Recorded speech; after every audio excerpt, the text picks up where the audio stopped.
Hello friends, welcome to study revolution. आज आपण 8 जानेवारी 2026चा the Hindu बघतोय आणि तोही आपल्या मातृभाषेतून म्हणजे मराठीमधून. माझं नाव आहे महेश. आपण डिस्कशनला सुरुवात करूया. त्याच्या अगोदर डिस्कशनचं स्वरूप आपल्याला माहिती असणं गरजेचं आहे. याच्यामध्ये पहिल्यांदा आपण एरुटल डिस्कस करत असतोय. त्यानंतर टेक्स्ट कॉन्टेक्स्टच्या पेजवरती जे काही मुद्दे डिस्कस केलेले आहेत महत्वाचे, जे सिलेबसच्या दृष्टीतून आपल्यासाठी महत्वाचे आहेत, ते डिस्कस करत असतोय. त्यानंतर सायन्स पेजवरती काय महत्वाचं असेल तर ते डिस्कस करत असतोय आणि त्यानंतर ज्या काही महत्वाच्या न्यूज आहेत त्या महत्वाच्या न्यूज आपण कव्हर करत असतोय. अशा पद्धतीचं बेसिक स्वरूप जे आहे ते जे आहे ते आपल्या डिस्कशनचं असतं. त्या पद्धतीने आपण टोटल जे डिस्कशन आहे किंवा न्यूज पेपर आहे तो आपण कव्हर करत असतो आणि त्याचा अंतिम उद्देश जो आहे इव्हेंच्युअली आपल्याला साध्य हे करायचं आहे. याचा आपल्याला एक्झामच्या दृष्टीतून जास्तीत जास्त उपयोग झाला पाहिजे.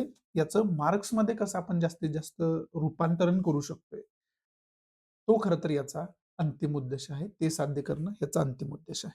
सुरुवात करूया, बघूया. मग पहिलं जे एरुटेल आहे ते आपल्याला काय सिलेबसच्या दृष्टीतून, एक्झामच्या दृष्टीतून महत्वाचं आहे, पॉइंट्स देऊन जाते ते. पहिलंच हे जे छोटंसं एरुटेल आहे ना, त्याच्यामध्ये आपण इलेक्शन कमिशन ऑफ इंडियाशी रिलेटेड जो मुद्दा आहे, तो मुद्दा या पहिल्याच एरुटेलमध्ये इथं आपल्याला दिसतोय आणि त्याच्यामध्ये इलेक्शन कमिशन ऑफ इंडिया विषयी वगैरे डिस्कस केलं गेलेलं आहे. पण हा मुद्दा पहिल्यापासून मी सांगत आलो की हा मुद्दा आपल्याला खूप जास्त महत्वाचा होणार आहे. कारण आता बऱ्याच राज्यांमध्ये इलेक्शनमध्ये काही खरं तर इलेक्शन प्रोसेसवरतीच प्रश्न उपस्थित केलेले आपल्याला बघायला मिळाले. मग त्याच्यामध्ये काही वोटर्स जे आहेत त्यांची त्याच्यात नावच आलेली नाहीयेत. दुसरा मुद्दा त्याच्यामध्ये महत्वाचा होता की काही जे पर्सन्स आहेत त्यांची डेथ झाली तरी पण त्यांच्या नावे कोणतरी वोट करते. त्यांची खरं तर डेथ होऊन सुद्धा 10-10 वर्ष त्यांची नावं जी आहेत ती वोटिंग लिस्टमध्ये आपल्याला बघायला मिळतात आणि त्यांच्या नावाचं वोट सुद्धा खरं तर वोटिंग सुद्धा होताना आपल्याला बघायला मिळते. फेक वोटचा मुद्दा याच्यामध्ये उपस्थित केला गेलाय. त्याचबरोबर ईव्हीएम मशीन जी आहे, त्या ईव्हीएम मशीन्सवरती मुद्दे उपस्थित केलेले आहेत की कुठल्या जरी पक्षाला मतदान केलं, तर एका पर्टिक्युलर पक्षालाच त्या उमेदवारालाच मत खरं तर ते पडतंय. अशा पद्धतीचे अनेक जे आहे, ते मुद्दे जे आहे, क्वेश्चन जे आहे, ते इलेक्शन प्रोसेसवरती या ठिकाणी उचललेले आपल्याला बघायला मिळतात. महाराष्ट्रामध्ये सुद्धा काय हे आता लपून राहिलेलं नाहीये. आपण सगळ्यांनी याच्या रिलेटेड वारंवार न्यूज बघितल्याच असतील. मग आता हे सगळं डिस्कशन इलेक्शन कमिशनशी रिलेटेड सुरू आहे आणि ज्यावेळेस आपण इलेक्शन प्रोसेसचा विचार करतो ना, त्यावेळेस खऱ्या अर्थानं इलेक्शन हे खरं तर डेमोक्रेसीचं प्रतीक आहे असं आपण म्हणू शकतो. जर इलेक्शन प्रोसेस नसेल तर लोकशाही त्याला म्हणूच शकत नाही आपण. राइट. मग आता इलेक्शन प्रोसेसमध्येच जर प्रॉब्लेम होत असतील तर हा खरं तर थ्रेट कशासाठी? तर हा थ्रेट डायरेक्टली डेमोक्रेसीसाठी आहे. हे आपल्याला लक्षात घेणं खूप जास्त गरजेचं आहे. त्यामुळं याच्यामध्ये आपल्याला डेमोक्रेसीचा अभ्यास करण्यापासून सुरुवात करायला लागेल. की लोकशाहीचा जो खरं तर संकल्पना आहे, ती संकल्पना आपल्याला चांगल्या पद्धतीनं समजून घेणं खूप जास्त गरजेचं आहे. ती संकल्पनेचा आपण चांगल्या पद्धतीने अभ्यास करून ठेवायला पाहिजे. हा पहिला सगळ्यात मोठा पॉइंट आहे, जे अगोदर पण तुम्हाला मी सांगितलेलं आहे. ठीक आहे.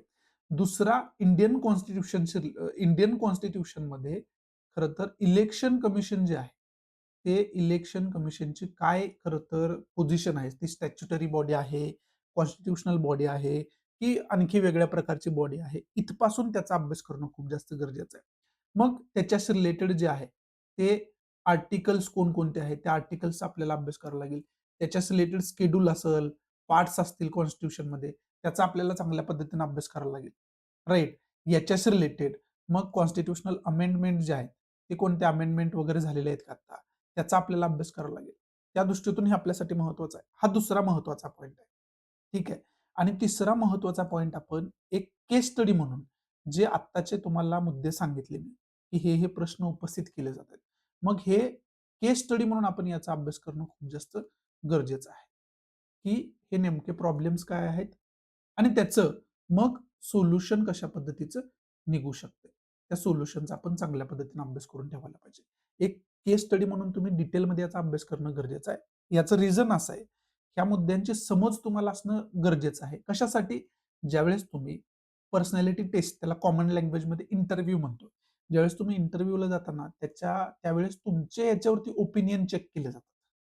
ठीक आहे. आणि बऱ्यापैकी आपले ओपिनियन बॅलन्स्ड असायला पाहिजे. कुठेही झुकलेले नसायला पाहिजे. मग हे बॅलन्स्ड ओपिनियन कधी डेव्हलप होतं? ज्यावेळेस त्या सब्जेक्टचा तुमचा सर्वांगीण अभ्यास असतो त्यावेळेस. जर अर्धवट अभ्यास असेल तर ओपिनियन पण पॉझिटिव्ह किंवा निगेटिव्ह होणार. हे खूप महत्वाचं आहे समजून घेणं. त्यामुळं ही एक केस स्टडी म्हणून तुम्ही घ्यायला पाहिजे आणि याचा चांगल्या पद्धतीने अभ्यास करून ठेवायला पाहिजे. याचा आपल्याला विशेष करून पर्सनॅलिटी टेस्टमध्ये फायदा होत असतो. त्यामुळे कुठलाही मुद्दा समजून घेणं का गरजेचं असतं? तर मग त्याच्यावरती तुमचं ओपिनियन काय आहे? हे बॅलन्स्ड ओपिनियन, नॉलेजेबल ओपिनियन ज्याला आपण म्हणतो, ते डेव्हलप करण्यासाठी तुम्हाला तो मुद्दा चांगल्या पद्धतीने समजलेला असायला पाहिजे आणि ऑब्व्हियसली समजण्यासाठी त्याचा डिटेलमध्ये अभ्यास करणं खूप जास्त गरजेचं असतं आणि तो आपण अभ्यास करून ठेवायला पाहिजे. आणि ज्यावेळेस डेमोक्रेसी नावाची संकल्पना आपण बघतो ना, त्यावेळेस त्याची एक हिस्ट्री आहे राहिलेली आहे. ठीक आहे. मग ती हिस्ट्री काय आहे? त्याचा जो काही इतिहास आहे, तो इतिहास कशा पद्धतीचा आहे? त्याचा आपल्याला चांगल्या पद्धतीने अभ्यास करावाच लागेल. त्याच्याशिवाय खरं तर गत्यंतर नाही असं आपण म्हणू शकतो. बाकी या मुद्द्याशी रिलेटेड अभ्यास करण्यासारखं असं काही नाहीये.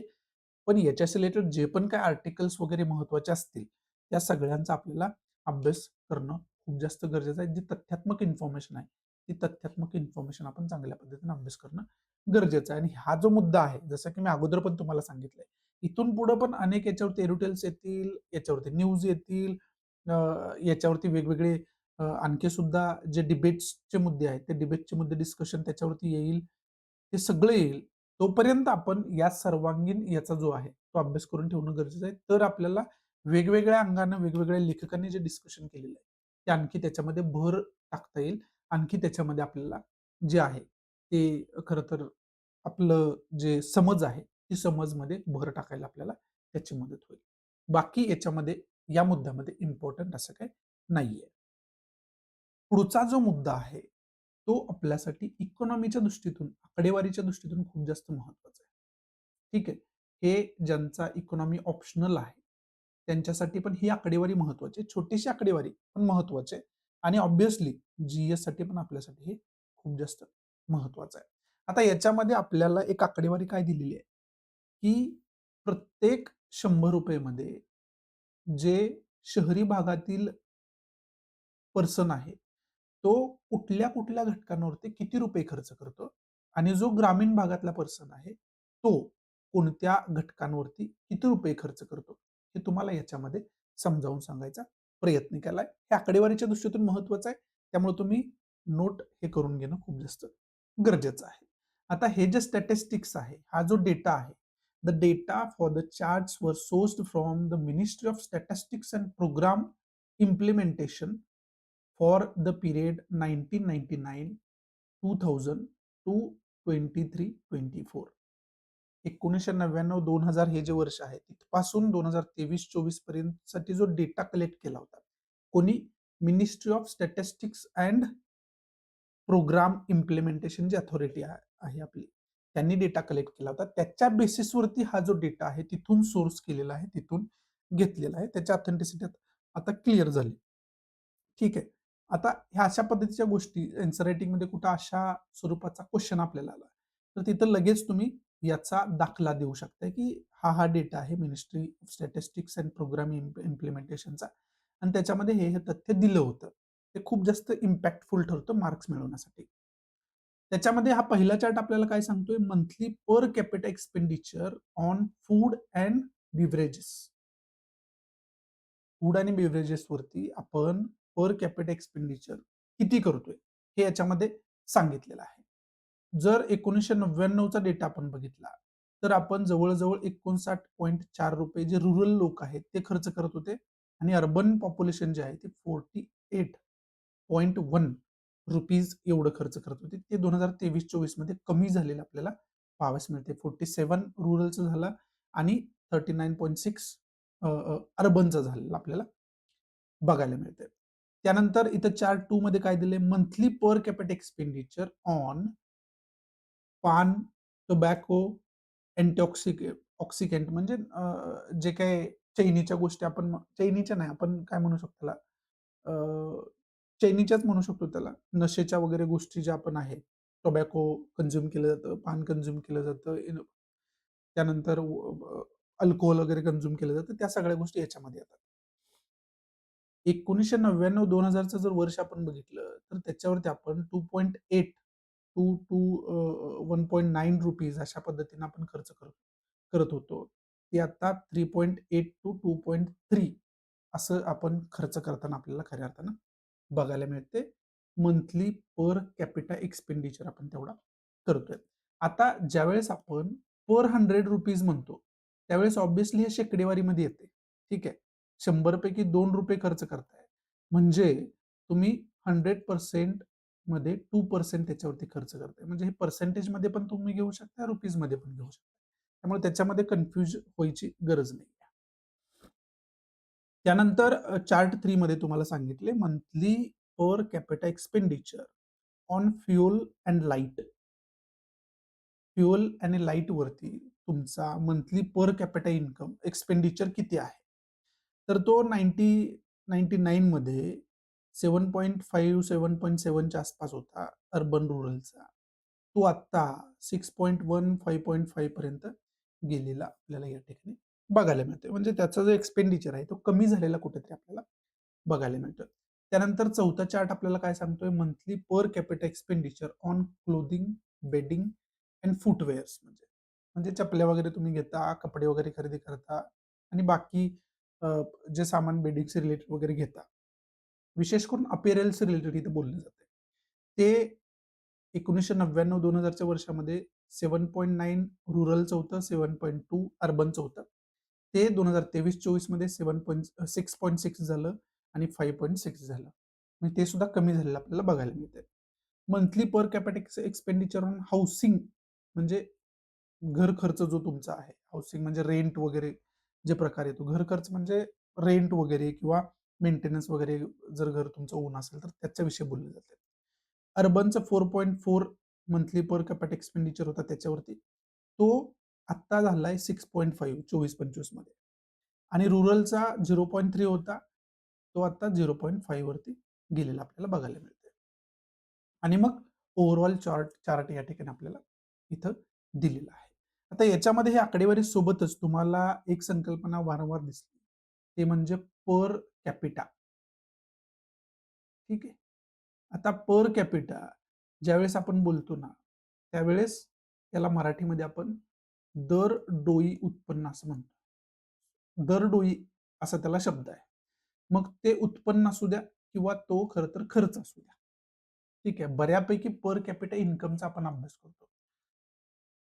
आणि इथं पर कॅपिटा एक्सपेंडिचर दिलेलं आहे. मग ही पर कॅपिटा जी संकल्पना आहे, त्याच्याशी जोडलेलं मग इन्कम असू द्या, एक्सपेंडिचर असू द्या, बाकी गोष्टी असू द्या.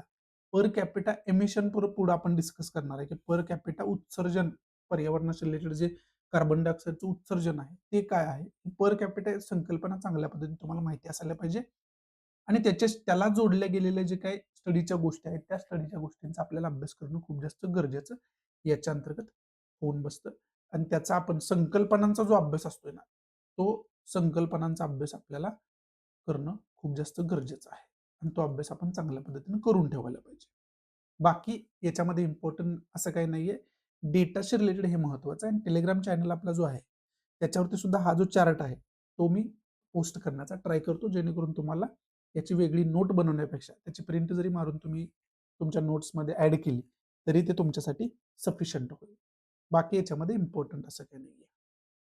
पुढचं टेक्स्ट कॉन्टेक्स्टवरती जे एरोटेल आहे, ते एन्व्हायर्नमेंटशी रिलेटेड आपल्याला खूप जास्त महत्त्वाचं एरोटेल आहे.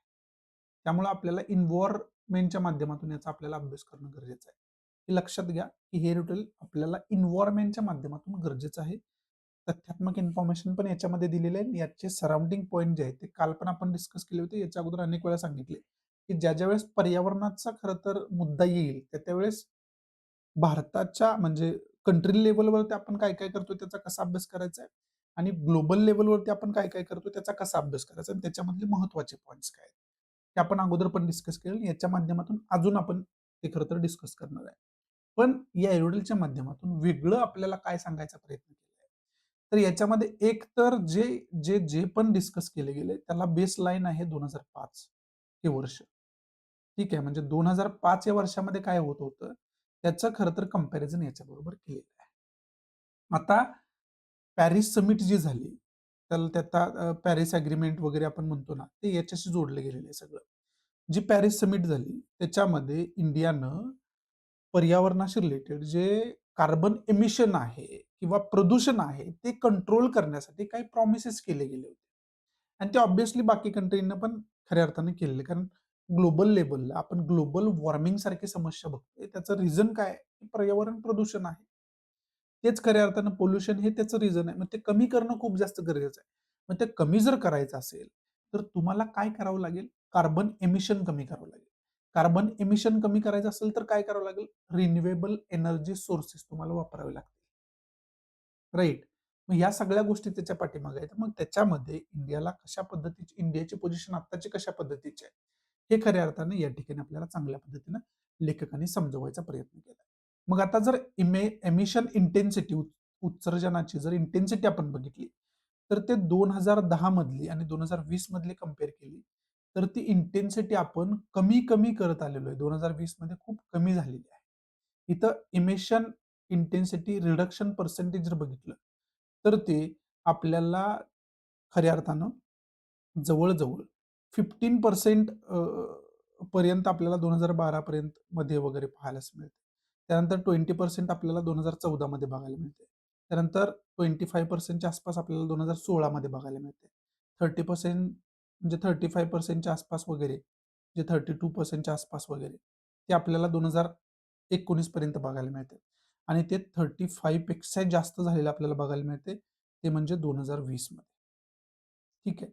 म्हणजे उत्सर्जन इंटेन्सिटी जी आहे, ती इंटेन्सिटी आपण 2020 पर्यंत खूप प्रमाणात म्हणजे अ, अ, खूप मोठ्या प्रमाणात आपण खऱ्या अर्थानं कमी केलेली आहे, जर बेसलाईन 2005 हे वर्ष पकडलं तर. ठीक आहे. त्याचबरोबर comparative intensity trajectories India versus selected G20 peers. जर इंटेन्सिटी कमी करण्यामध्ये बाकी कंट्री सोबत कंपॅरिझन केलं, तर G20चे जे ग्रुप 20चे जे मेंबर्स आहेत, त्यांचं ॲव्हरेज पकडलं तर ते खऱ्या अर्थाने इथपर्यंत जाते. त्यानंतर चायनासारखी कंट्री आहे, USA सारखी कंट्री आहे आणि मग इंडिया आहे. तर या सगळ्यांच्या कंपॅरिझनमध्ये जे उत्सर्जनांची इंटेन्सिटी आहे, ती कमी करण्यामध्ये इंडिया बऱ्यापैकी सक्सेसफुल झालेला आपल्याला बघायला मिळते. म्हणजे ते 35% पर्यंत वगैरे जाताना त्या ठिकाणी आपल्याला बघायला मिळतं. त्याचबरोबर installed non fossil capacity versus actual generation share. आता जर तुम्हाला कार्बन एमिशन कमी करायचं असेल, पोल्युशन कमी करायचं असेल, तर ऑब्व्हियसली तुम्हाला खऱ्या अर्थानं रिन्युएबल एनर्जी सोर्सेस आणावे लागतील. राइट. मग आता हे जे रिन्युएबल एनर्जी सोर्सेस आणायचे असतील, तर तशा पद्धतीची डेव्हलपमेंट करावं लागेल. तशा पद्धतीची खरं तर सोलर एनर्जी जर तुम्हाला अ, त्याच्यापासून एनर्जी जनरेशन वाढवायचं असेल, तर ऑब्व्हियसली सोलर पॅनलमध्ये त्या प्रोजेक्ट्समध्ये तुम्हाला इन्व्हेस्ट करायला लागेल. हायड्रो प्रोजेक्ट्समध्ये तुम्हाला इन्व्हेस्टमेंट करायला लागेल. मग याच्यामध्ये इन्व्हेस्टमेंट करायची असेल, तर ऑब्व्हियसली त्याला कॅपॅसिटी बिल्डिंग आपण म्हणतो. मग याच्यामध्ये ती कॅपॅसिटी जरी आपण वाढवली, तर त्याच्यानंतर त्याचं प्रोडक्शन, त्याचं जनरेशन आहे, त्याचं युटिलायझेशन आहे, त्याचं स्टोरेज स्टोअर करणं आहे. ह्या सगळ्या गोष्टी आहेत. मग कॅपॅसिटी बिल्डिंग जर आपण बघितली, तर नॉन फॉसिल कॅपॅसिटी शेअर जर आपल्याला बघितला, तर हे जवळ याचा चार्ट जर आपण बघितला, तर इथपर्यंत आपल्याला पाहायला मिळेल. 2024-25 आणि जनरेशन शेअर जर बघितलं, तर त्याचा जनरेशन शेअर जो आहे, तो एवढा आपल्याला बघायला मिळतो. राइट. म्हणजे कॅपॅसिटी खूप मोठी आहे आपली. पण तेवढ्या प्रमाणात आपण जनरेट जे आहे ते जनरेट करू शकत नाही, हे सुद्धा सत्य आहे. परंतु जर कंपॅरेटिव्ह जर वर्ल्ड सोबत आपण कंपॅरिझन केलं, जगभरातील महत्त्वाच्या एमिशन करणाऱ्या कंट्रीसोबत आपण कंपॅरिझन केलं, तर बऱ्यापैकी आपल्याला सक्सेस मिळालेली या ठिकाणी बघायला मिळते. असं कुठेतरी लेखकांना आपल्याला या ठिकाणी समजावून सांगायचं आहे. त्याचबरोबर इथं सांगितलेलं आहे, की using 2005 as a baseline, emissions intensity decreased by approximately 36% by 2020. 2020 पर्यंत 36% जे एमिशन आहे, आपण त्याची इंटेन्सिटी कमी केलेली आहे. Enabling India mean its original 33 to 35% targets well ahead of 2030 deadline. 2030 पर्यंतचं आपलं टार्गेट होतं. 33% ते 35% पर्यंत आम्ही एमिशन इंटेन्सिटी कमी करू. ते ओव्हर अचीव्ह आपल्याला आत्ताच झालेली या ठिकाणी बघायला मिळते. हे सुद्धा एक पॉझिटिव्ह पॉईंट आहे. त्याचबरोबर the India state of forest report 2023 हा जर रिपोर्ट आपण बघितला तर त्या रिपोर्टमध्ये सुद्धा काही पॉझिटिव्ह पॉईंट्स आपल्याला बघायला मिळतात. हे रिपोर्ट अशा गोष्टी आहेत त्या नोट डाऊन करून तुम्ही घेणं गरजेचं आहे. आणि ऑब्व्हियसली हे जे तथ्यात्मक इन्फॉर्मेशन तुम्हाला दिलेली आहे ते सुद्धा नोट करून घेणं खूप जास्त गरजेचं आहे. त्याचबरोबर the forest survey of India definition of forest cover. आता फॉरेस्ट सर्व्हे आता याच्यामध्ये सांगत असताना डेफिनेशन ऑफ फॉरेस्ट कव्हर जर म्हटलेलं आहे ते डेफिनेशन सुद्धा कुठेतरी वेग आपल्याला बघायला मिळते असं याच्यामध्ये सांगितलं, जे की खूप जास्त महत्वाचं नाही आपल्यासाठी. मग हे सगळं सांगत असताना पर कॅपिटा एमिशन जसं तुम्हाला आता म्हटलं होतं की पर कॅपिटा ही संकल्पना का महत्वाची आहे, तर इथं पर कॅपिटा एमिशन दिलंय म्हणजे प्रत्येक पर्सन दरडोई एमिशन काय होतंय, टोटल एमिशन आपण केलं त्याला डिवायडेड बाय टोटल इंडियाची लोकसंख्या केली तर is equal to per capita emission आपल्याला येईल. पर पर्सन एमिशन त्याला सोप्या भाषेमध्ये आपण म्हणू शकतोय. मग ही संकल्पना आपण इथं सांगितली जी तुम्हाला माहिती असणं गरजेचं आहे. Currently India is the world third largest absolute emitter असं म्हटलेलं आहे. जगातला तिसरा सगळ्यात मोठा एमिशन करणारा देश म्हणून इंडियाला ओळखलं जाते आणि त्याच्यामध्ये अशा पद्धतीचा सक्सेस हासिल करणे हे आपल्यासाठी किती गरजेचं होतं हे याच्यामध्ये खऱ्या अर्थानं आपल्याला समजून घेता येते. Prime minister Modi statements at the Paris summit was the pledge to reduce emissions intensity by 33 to 35% by 2030 based on the 2005 baselines. म्हणजे आपण प्रॉमिस केले होते की 33% ते 35% पर्यंत आम्ही 2030 मध्ये पर्यंत जे काही एमिशन इंटेन्सिटी आहे ते कमी करू. पण आपल्याला आत्ताच एवढ्या मोठ्या प्रमाणात त्याच्यामध्ये यश येताना बघायला मिळते आणि पुढे सुद्धा याच्यामध्ये अजून आपण जे आहे ते प्रोग्रेस खूप जास्त करताना आपल्याला बघायला मिळेल. मग 10 वर्षांनंतर 2015 मध्ये जवळ-जवळ हे सगळं झालेलं आहे. आता 2025 मध्ये आपण खऱ्या अर्थानं वास्तव्य करतोय. मग या 10 वर्षामध्ये आपण काय अचीव्ह केलं हे बघणं सुद्धा खूप जास्त गरजेचं आहे. आणि ते जे सगळं आहे ते सगळं आपल्याला या ठिकाणी जिस्टमध्येच आपल्याला समजावून सांगितलेलं बघायला मिळतं आपल्याला. मग आता हे सगळं सांगत असताना इथं हे सगळं बिल्ड करण्यासाठी first the rapid expansion of non fossil power capacity म्हणजे हे सगळं आपल्याला एमिशन जर कमी करायचं असेल, कार्बनचं उत्सर्जन कमी करायचं असेल, पोल्युशन कमी करायचं असेल, तर आपल्याला तसे रिसोर्सेस डेव्हलप करायला लागतील. एनर्जी तशा पद्धतीनं आपल्याला प्रोड्यूस करण्यासाठी तसे खरं तर सोर्सेस डेव्हलप करायला लागतील. त्यामध्ये solar, wind energy, hydro power plants, nuclear power plant जे आहेत, ते तशा पद्धतीचे आपल्याला डेव्हलप करायला लागेल, त्याच्यामध्ये इन्व्हेस्ट करायला लागेल. आणि त्याच्यामध्ये बऱ्यापैकी इंडियानं ती इन्व्हेस्टमेंट केलेली आपल्याला बघायला. सेकंड पॉइंट दिलाय India's economic composition shifted towards lower carbon services and digital sectors resulting in a reduction in emissions per unit of GDP. जर आपण आपला जर इकॉनॉमिक कंपोजिशन बघितलं तर ते सुद्धा लोअर कार्बन सर्व्हिसेसकडे शिफ्ट होताना आपल्याला बघायला मिळते आणि त्याचा सुद्धा मग एमिशन मध्ये खूप जो मोठा वाटा होता तो कमी होताना आपल्याला बघायला मिळते आणि त्याचा कुठेतरी पॉझिटिव्ह पॉईंट या ठिकाणी आपल्याला बघायला मिळते. त्याचबरोबर उजाला आहे, त्यानंतर परफॉर्म, अचीव्ह अँड ट्रेड अशा पद्धतीचे जे काही संकल्पना गव्हर्नमेंटने इंट्रोड्यूस केलेल्या आहेत ते आहे आणि त्याचा सुद्धा खऱ्या अर्थानं पॉझिटिव्हली इम्पॅक्ट जो आहे तो हे अचीव्ह करण्यामध्ये होताना आपल्याला बघायला मिळते. तरी सुद्धा जे आपले कोर इंडस्ट्रीज आहेत, सिमेंट आहे, स्टील आहे, ट्रान्सपोर्ट सेक्टर आहे, यांचा खूप मोठा वाटा तरी सुद्धा आपल्याला बघायला मिळते. मग या वेगवेगळ्या गोष्टींमध्ये ट्रान्सपोर्टमध्ये आता आपण इलेक्ट्रिक व्हेकल्स वगैरे लॉन्च करतो.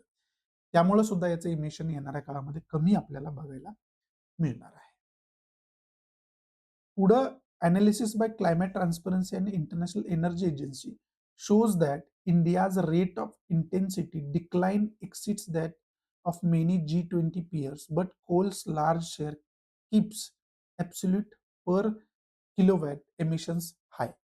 म्हणजे जे कोळसा आपण जाळून जे एनर्जी निर्माण करतो त्याचं जे कार्बन इमिशन होतं तो पार्ट अजून सुद्धा खरं तर याच्यातून मिसिंग आहे. तिथून जे उत्सर्जन होणार जे वाढत आहे ते खरं तर कंटिन्यू वाढत आहे. परंतु जर G20 तर देशांबरोबरच कंपॅरिझन इंडियाचं केलं तर भारताला त्याच्यामध्ये खूप मोठ्या प्रमाणात यश आलेलं आपल्याला बघायला मिळते हे चार्टमध्येच तुम्हाला मी सगळं समजावून सांगितलं होतं. आणि हे सगळं मग त्याची आकडेवारी वगैरे दिलेली आहे. ते डिटेल आपल्याला बघायची गरज नाहीये. पण जे फर्स्ट, सेकंड, थर्ड पॉईंट तुम्हाला इथं समजावून सांगितलं नाही, हा आन्सर रायटिंगसाठी आपल्याला उपयोगाला येऊ शकतो. त्यामुळे हा लक्षात तुम्ही ठेवणं गरजेचं आहे. आता याच्यातून अभ्यास कोणत्या गोष्टींचा करून ठेवायचा हे आपल्याला लक्षात घेणं खूप जास्त गरजेचं आहे. तर याच्यामध्ये आपल्याला अभ्यास करून ठेवण्यासारखी गोष्ट काय? पहिलं तर इथं पॅरिस अग्रीमेंटचा डायरेक्टली पॅरिस समिटचा उल्लेख आलेला आहे. ठीक आहे. मग लगेच आपण काय करायला पाहिजे? पॅरिस अग्रीमेंट काय? त्याचा अभ्यास करून ठेवायला पाहिजे. राइट. कालच आपण डिस्कस केलं होतं याच्या अंतर्गतच.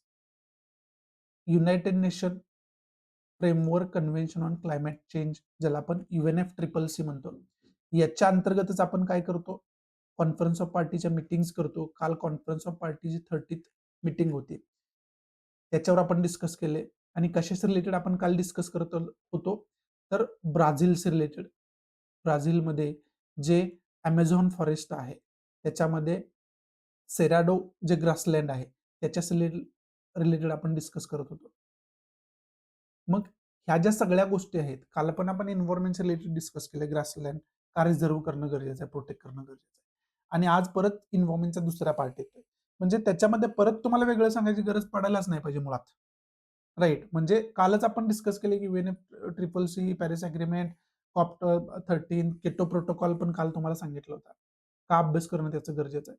मग या सगळ्या गोष्टींचा जर उल्लेख इथं आलेला आहे, मग इथं क्योटो प्रोटोकॉलचा वगैरे आपण अभ्यास करणं खूप जास्त गरजेचं आहे. राइट. ह्या खरं तर गोष्टी आहेत आणि त्याचबरोबर ग्लोबल लेव्हलला आणखी काय महत्त्वाचे रिपोर्ट्स वगैरे आहेत का? त्याचा अभ्यास आपण चांगल्या पद्धतीने करायला पाहिजे. त्याच्यामध्ये काय तथ्यात्मक गोष्टी ज्या आहेत, फॅक्ट्स जे आहेत, ते फॅक्ट्स आपण काढून ठेवायला पाहिजे. त्याची एक वेगळी नोट्स बनवायला पाहिजे. हे मेन्सच्या दृष्टीतून खूप जास्त महत्त्वाचं आहे. त्याचबरोबर प्रिलियमच्या दृष्टीतून सुद्धा खूप जास्त महत्त्वाचं आहे. ग्लोबल लेव्हलला काय चाललेलं आहे, त्याचा अभ्यास करणं. त्याचबरोबर याच्यामध्ये मग इंडिया काय करतंय? तर इंडियाची तर आकडेवारी इथं एरुटेलमध्येच आपल्याला दिलेली आहे. मग ते एरुटेलमध्ये जे काही आकडेवारी दिलेली आहे, त्याचा आपण चांगल्या पद्धतीने अभ्यास करणं, ती नोट करून घेणं, की ऑलरेडी मी गृहीत धरतोय की तुम्ही हे सगळ्या गोष्टी नोट केल्या असतील, ज्या तुम्हाला महत्त्वाच्या वाटतील त्या एक्झामच्या दृष्टीतून. ठीक आहे. त्याचा रिवाईज करत राहणं खूप जास्त गरजेचं आहे. त्याचबरोबर गव्हर्नमेंटच्या हे करण्यासाठी वेगवेगळे आता स्वच्छ भारत मिशन आहे. याच्यावरती पण आपण अनेक वेळा डिस्कशन केले. मग हे स्वच्छ भारत मिशन आहे, वेगवेगळ्या योजना आहेत याच्यावरच्या. मग या ज्या योजना आहेत, त्या कोणकोणत्या प्रकारच्या आहेत? याच्यामध्येच इथं खरं तर नॅशनल सोलर मिशन आलेलं आहे. सोलर पार्क स्कीम्स आलेली आहे. उदय आहे, PM कुसुम योजना आहे. हे ज्या सगळ्या गोष्टी आहेत, याचा डिटेल आपण अभ्यास करणं खूप जास्त गरजेचं आहे. आणि तो अभ्यास आपण करून ठेवायला पाहिजे. त्याचबरोबर याच्यामध्ये इंडियन गव्हर्नमेंटचे कोणते रूल्स अँड रेग्युलेशन्स, ॲक्ट्स वगैरे आहेत का? जे विशेष करून भर देतात पर्यावरण प्रोटेक्शनशी रिलेटेड, त्याचा आपण चांगल्या पद्धतीने अभ्यास करून ठेवायला पाहिजे. आणि सगळ्यात महत्त्वाची गोष्ट, हे विशेष करून डिस्कस इंडियामध्ये का केलं जात असावं? तर नॅशनल कॅपिटल रिजन जर आपला बघितला, दिल्ली, तर दिल्लीमध्ये खूप मोठ्या प्रमाणात हा प्रॉब्लेम आपण बघतोय पोल्युशनचा. मग ते सुद्धा तुम्हाला मी कालच आपण डिस्कस केले ही, की हे केस स्टडी म्हणून आपण अभ्यास करून ठेवायला पाहिजे, की हा मुद्दा नेमका काय? हा प्रॉब्लेम दिल्लीमध्ये काय येतोय? याच्यावरती सोल्युशन काय असायला पाहिजे? हे सगळं तुम्ही अभ्यास करून ठेवणं खूप जास्त गरजेचं आहे. आणि त्याचा आपण चांगल्या पद्धतीनं अभ्यास करून ठेवणं गरजेचं आहे. तो अभ्यास आपण चांगल्या पद्धतीनं करून ठेवायला पाहिजे. त्या दृष्टीतून एन्व्हायर्नमेंटशी रिलेटेड जे मुद्दे असतात, ते आपल्यासाठी खूप जास्त महत्त्वाचे आहेत. बाकी याच्यामध्ये इम्पॉर्टंट असं काही नाहीये. तथ्यात्मक इन्फॉर्मेशन ऑब्व्हियसली तुम्ही नोट करून घेतली असेल. बाकी त्याला जे सराउंडिंग पॉइंट्स आहेत, ते सराउंडिंग पॉइंट आपण अशा पद्धतीने अभ्यास करून ठेवायला पाहिजे. बाकी इम्पॉर्टंट असं काही नाहीये.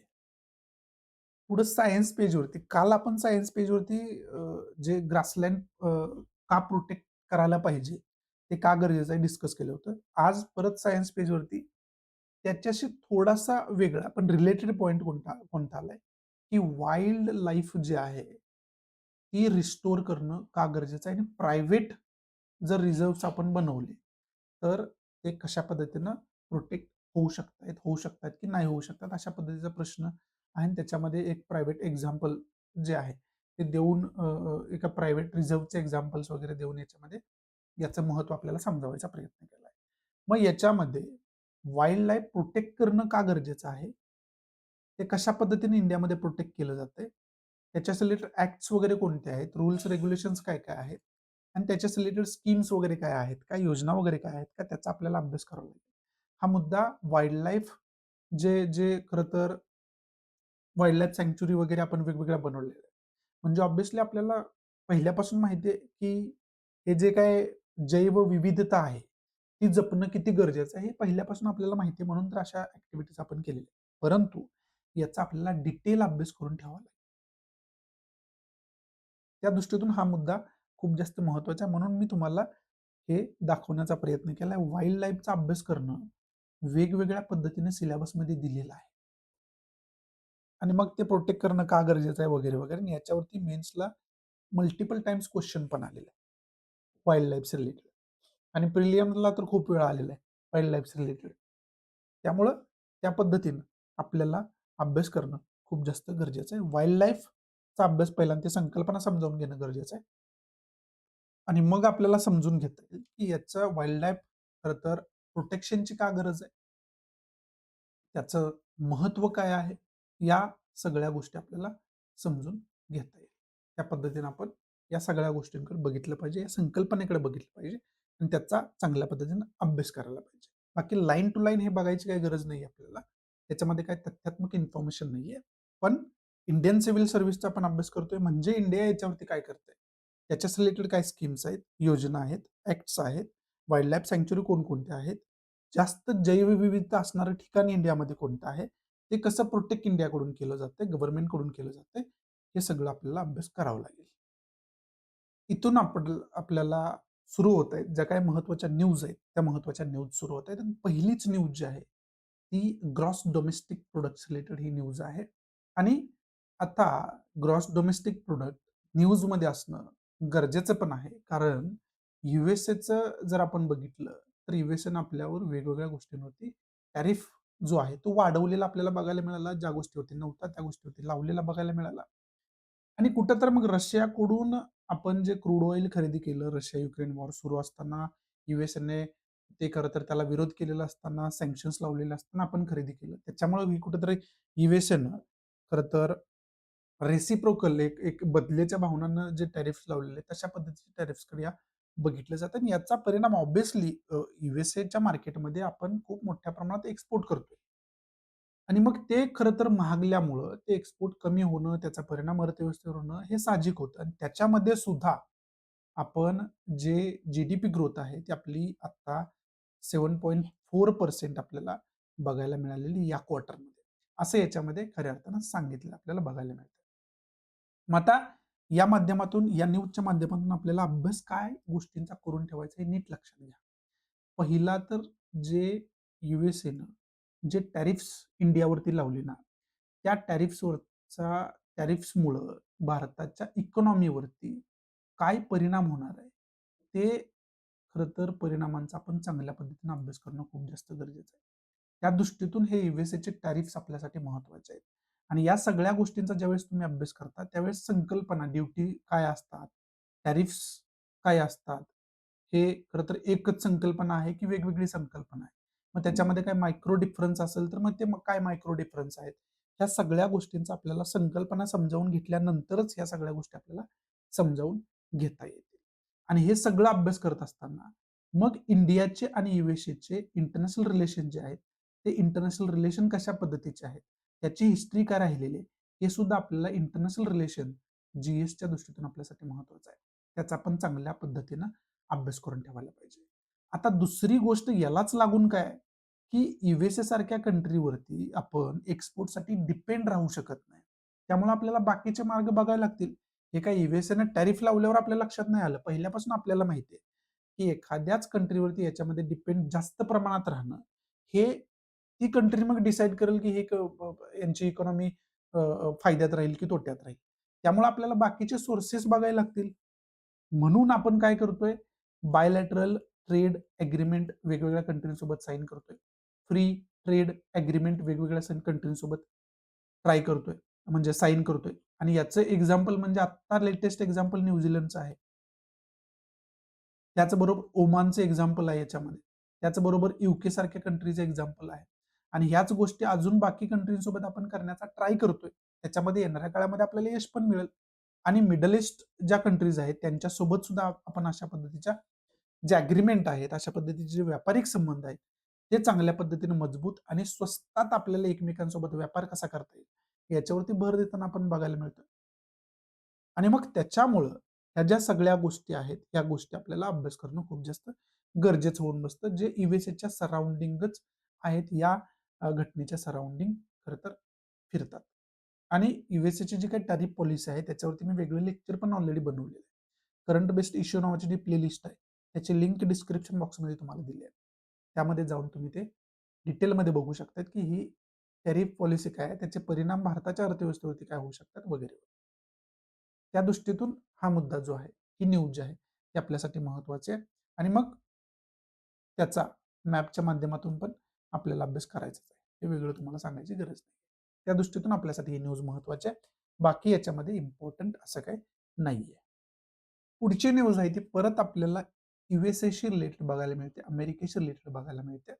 आणि आता करंट जर सिच्युएशन आपण बघितली तर यूएसए खूप जास्त न्यूजमध्ये असण्याचं रिझन काय? तर यूएसएनं व्हेनेझुएलावरती स्ट्राईक केलं. तिथले जे प्रेसिडेंट आहेत निकोलस माडुरो यांना खऱ्या अर्थानं अरेस्ट करण्यात आली. म्हणजे त्यांना त्यांच्या स्वतःच्या कंट्रीमधूनच किडनॅप करून यूएसएला नेण्यात आलं. आणि आता यूएसए मध्ये त्यांच्यावरती खऱ्या अर्थानं ट्रायल सुरू आहे. आणि याच्या अगोदर पण मी तुम्हाला यूएसएचे जे ग्लोबल पॉलिटिक्स जे आहे, ग्लोबल ऑर्डर जे आहे, त्याच्यामध्ये यूएसएची टेंडन्सी जी आहे, यूएसएची पोझिशन जी आहे, ते हिस्ट्री मध्ये सुद्धा काय काय हे करत आलेले आहे. आणि त्याचं जे खरं तर रिपिटेशन आहे, ते आता सुद्धा आपल्याला बघायला कसं मिळते, हे तुम्हाला काल पण समजावून सांगितलं होतं. याच्या अगोदर पण आपण हे डिस्कस केलेलं आहे. तरी सुद्धा आणखी एकदा रिव्हिजन म्हणून जर आपण ग्लोबल मॅप बघितला, तर मॅप वरती जर ऑइल रिझर्व्ह जास्त असणाऱ्या, कशा पद्धतीने त्यांच्याकडे ऑइल रिझर्व्ह आहेत, अशा कंट्री जर आपण बघितल्या, तर खूप मोठ्या प्रमाणामध्ये ऑइल रिझर्व्ह असणारी कंट्री व्हेनेझुएला आहे. सौदी अरेबियासारखी कंट्री आहे. इराण, इराक सारखी कंट्री आहे. आणि आफ्रिकन जे जे जे नॉर्थ आफ्रिकन कंट्रीज आहेत, तिथं सुद्धा खूप मोठ्या प्रमाणात आपल्याला बघायला मिळतं. त्याचबरोबर जे कॅनडा आहे, कॅनडामध्ये सुद्धा आपल्याला या ठिकाणी ऑइल आपल्याला या ठिकाणी बघायला मिळतं. मग आता आत्ताची सिच्युएशन व्हेनेझुएला आणि यूएसएची काय आहे? यूएसए व्हेनेझुएला सारख्या कंट्रीमध्ये खऱ्या अर्थानं स्ट्राईक करते. तिथले जे प्रेसिडेंट आहेत, ते प्रेसिडेंट खरं तर त्यांना अरेस्ट केलं जातं, यूएसए मध्ये नेलं जातं. आता यूएसए मध्ये त्यांच्यावरती खऱ्या अर्थानं खटला चालू आहे. आणि याची जर तणावाची सुरुवात आपण बघितली, तर सुरुवात केव्हापासून आहे? इथं ऑब्व्हियसली ऑइलचे खूप मोठे साठे आहेत. जगातल्या एकूण साठ्यापैकी 17% जे ऑइलचे साठे आहेत ते व्हेनेझुएलामध्ये आहे. हे लक्षात घेणं आपण गरजेचं आहे. आणि व्हेनेझुएलाची जे मडुरो सरकार आहे आणि त्यांच्या अगोदरचं एक सरकार, त्यांचे जे गुरु मानले जायचे, त्यांचं सरकार होतं. या दोघांच्या अगोदर यूएसए जवळ या तेल साठ्यांचा मालक असल्यासारखा बिहेव्ह करायचा. सगळे जे आहेत ते यूएसएला बऱ्यापैकी इथलं जे ऑइल आहे ते विकलं जायचं आणि बऱ्यापैकी यूएसए त्याच्यामध्ये खुश होता. परंतु हे जे लेटेस्ट 2 सरकार आली ना त्याच्यानंतरची, त्यांनी हे सगळं बंद केलं. आणि त्यांनी उलट काय केलं? चायनासोबत संधान केलं. क्युबासारख्या कंट्रीसोबत संधान केलं. आणि मग त्यांना खरं तर विकायला सुरुवात केली, हे ऑइल. आणि ऑब्व्हियसली ते यूएसएला आवडण्यासारखं नव्हतं. आणि त्यामुळे यूएसएने वेगवेगळ्या प्रकारे व्हेनेझुएलावरती त्यानंतर खऱ्या अर्थानं दबाव टाकायला सुरुवात केली, प्रेशर क्रिएट करायला सुरुवात केली. ठीक आहे. आता हे प्रेशर कशासाठी क्रिएट केलं जातंय, हे तुम्हाला लक्षात आलंच. ऑब्व्हियसली ऑइलसाठी क्रिएट केलं जातं. मग आता इथं जे मडुरो होते, ते सरकारमध्ये असताना त्यांच्यावरती यूएसएनं ॲलिगेशन्स काय केली, की हे ड्रग्ज तस्करांचे खरं तर कार्टलचे खरं तर लीडर आहेत. यांचं टोटल गव्हर्नमेंट जे आहे, ते ड्रग्ज तस्कर करतात, ड्रग्ज सप्लाय करतात, त्यांना सपोर्ट करतं. आणि हे ड्रग्ज जे आहे, ते यूएसएमध्ये खरं तर सप्लाय केलं जातं. आणि त्याच्यामुळे इथली जी समाज व्यवस्था आहे, ती बिघडत आहे. अशा पद्धतीचे आरोप लावण्यात आले. आणि त्याचबरोबर 2024 मध्ये जे इलेक्शन झालं, ते इलेक्शन कुठंतरी इल्लीगल होतं. डिक्टेटर हे जे मडुरो आहे ते तिथले डिक्टेटर झालेले आहेत, असे वेगवेगळे आरोप त्याच्यामध्ये लावण्यात आले. आता ते डिक्टेटरशिप वगैरे तिथं करत होते याच्यामध्ये काही दुमत नाहीये, त्याच्यामध्ये तथ्य पण आहे. पण ड्रग्स रिलेटेड जे आरोप लावले गेलेले आहेत, ते खरं तर कुठेतरी संभ्रम अवस्थेमध्ये टाकणारे आहेत. आणि मग त्याचं द्योतक म्हणून कॅरेबियन सी मध्ये आता काही 15-20 दिवसांपूर्वी आपण बघितलं होतं, की कॅरेबियन सी मध्ये एक व्हेनेझुएलाची शिप होती. ती शिप स्ट्राईक करून यांनी डिस्ट्रॉय केलेली बघायला मिळाली युएसएनं. आणि त्याच्यामध्ये असं बोललं गेलं, की या शिपमध्ये मोठ्या प्रमाणात ड्रग्ज सप्लाय केले जात होते. त्यामुळे आम्हाला ते करावं लागलं. आणि हे करत असताना अनेक इथं जे मनुष्यहानी जी आहे, जीवितहानी जी आहे, ती अनेक झालेली आपल्याला या ठिकाणी बघायला मिळाली. आणि हे करून सुद्धा युएसए न थांबता त्यानंतर काही दिवसातच हे जे व्हेनेझुएलाचे प्रेसिडेंट आहेत मडुरो यांनी किडनॅप केलं त्यांच्या देशामध्ये स्ट्राईक करून. आणि मग त्यानंतर बोललं जायला लागलं युनायटेड नेशन चार्टर कुठे गेला, इंटरनॅशनल लॉ वगैरे कुठे गेला, हे काल आपण डिटेलमध्ये डिस्कस केले. त्याच्यामध्ये आता जायला नको. मग हे सगळं आहे. मग इथं कुठंतरी सेंटर पॉइंटमध्ये येते. ते काय येते? ऑइल. की तेलासाठी होणारं जे युद्ध आहे, ते युद्ध खरं तर पुन्हा एकदा ऑइल सेंटरमध्ये आलं. आणि हाच युएसए जो आहे, तो इराणवरती सुद्धा खरं तर प्रेशर क्रिएट करत आहे. हे आता जगापासून काही लपलेलं नाहीये. ओपनली त्यांच्यामध्ये शीतयुद्ध जे सुरू आहे, ते आपण बघत आलेलो आहे. बरं, हे जे व्हेनेझुएला सोबत झालेलं आहे ना, ती सेम ऍक्टिव्हिटी इराक सोबत सुद्धा कधीतरी झालेली आहे. सद्दाम हुसेनच्या काळामध्ये आपण गेलो ना, तर सद्दाम हुसेनला त्याच्याच देशातून युद्ध करून अरेस्ट करण्यात आलं, युएसए मध्ये आणलं, त्याच्यावरती खटला चालवण्यात आला आणि त्याला फाशी सुद्धा याच्यामध्ये देण्यात आली होती युएसए मध्ये. आणि ते सेम आता मडुरोला इथनं अरेस्ट करण्यात आले, तिथं खटला चालेल आता युएसए मध्ये आणि पुढे काय होतं हे बघण्यासारखं असणार आहे. आणि मग याच्यामध्ये हे जे ऑइल्स रिलेटेड युद्ध आहे, हे युद्ध खरं तर न्यूजमध्ये आहे. आणि इथं सुद्धा या न्यूजमध्ये काय सांगितले, आता जे इंटरिम सरकार स्थापन होईल, आता व्हेनेझुएला जे आहे ते जवळजवळ 50 मिलियन बॅरल जे आहे ते ऑइल युएसए ला सप्लाय करेल असं याच्यामध्ये ट्रम्प जे आहे ते बोलताना आपल्याला बघायला मिळतं. त्याच्यामधून केस अजून क्लिअर व्हायची काहीच राहिलेली नाहीये. मग आपल्याला अभ्यास कोणत्या गोष्टींचा करायला लागेल? एक तर हा मॅप माहिती असणं आपल्याला गरजेचं आहे, की कुठं ग्लोबवरती कुठं जे ऑइलचे साठे आहेत ते खूप मोठ्या प्रमाणात सापडतात. ते आपल्याला चांगल्या पद्धतीने माहिती असणं खूप जास्त गरजेचं आहे. त्याचबरोबर ऑइल प्रोडक्शन कंट्रीज कोणकोणत्या आहेत महत्वाच्या, ते आपल्याला माहिती असणं गरजेचं आहे. आता हे लक्षात घ्या, की ज्या कंट्रीमध्ये खूप मोठ्या प्रमाणात ऑइलचे साठे आहेत, जरुरी नाही की त्या कंट्रीमध्ये प्रोडक्शन पण खूप मोठ्या प्रमाणात असेल. कारण याच्यासाठी खूप मोठी इन्व्हेस्टमेंट लागते हे ऑइल काढणं आणि ते प्रोसेस करणं याच्यासाठी. त्यामुळं बऱ्याच कंट्री दुसऱ्या कंट्रीकडून क्रूड ऑइल घेतात आणि आपल्या कंट्रीमध्ये त्याचं प्रोसेस करतात. मग त्याचं पेट्रोल काढलं जातं, पॉवर पेट्रोल काढलं जातं, बाकी ऑइल त्याच्यामधून सेग्रिगेट केलं जातं आणि ती खूप मोठी इन्व्हेस्टमेंट आहे ते सेग्रिगेशन करण्यामध्ये, प्रोसेस करण्यामध्ये. त्यामुळं ऑइल रिझर्व्ह असणं आणि ते प्रोडक्शन करणं त्याचं, ह्या वेगवेगळ्या दोन गोष्टी आहेत. त्यामुळे त्या आकडेवारीमध्ये डिफरन्स ऑब्व्हियसली तुम्हाला जाणवणार. त्यामुळं ऑइल रिझर्व्ह असणाऱ्या कंट्री माहिती असायला पाहिजे आणि खूप मोठ्या प्रमाणात प्रोडक्शन कोण कोण करते हे माहिती असायला पाहिजे. आता व्हेनेझुएलामध्ये खूप मोठ्या प्रमाणात रिझर्व्ह आहेत, परंतु तेवढ्या प्रमाणात प्रोडक्शन तिथं होत नाही कारण इन्व्हेस्टमेंट तशा पद्धतीची नाही. त्यानंतर चायनाने तिथे इन्व्हेस्टमेंट केली, पण आता युएसएने हे कृती केल्यानंतर आता त्या इन्व्हेस्टमेंटचं काय होणार हा पण एक मोठा प्रश्न आहे. तो पण बोलला जातोय.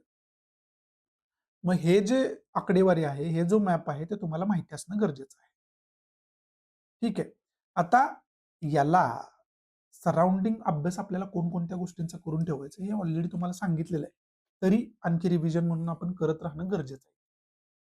पहिला तर पॉइंट आपल्याला अभ्यास करणं गरजेचं आहे, की इंडिया सोबत जे आहे, तर ची कृती जी आहे, ती कुठल्या कंट्री सोबत झाली? एक तर युएसए सोबत इंडियाचे रिलेशन कशा पद्धतीचे आहे याचा आपल्याला अभ्यास करून ठेवणं खूप जास्त गरजेचं आहे.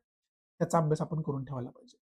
आता जो आहे ना, वारंवार जो आहे, तो कुणाविषयी बोलतोय?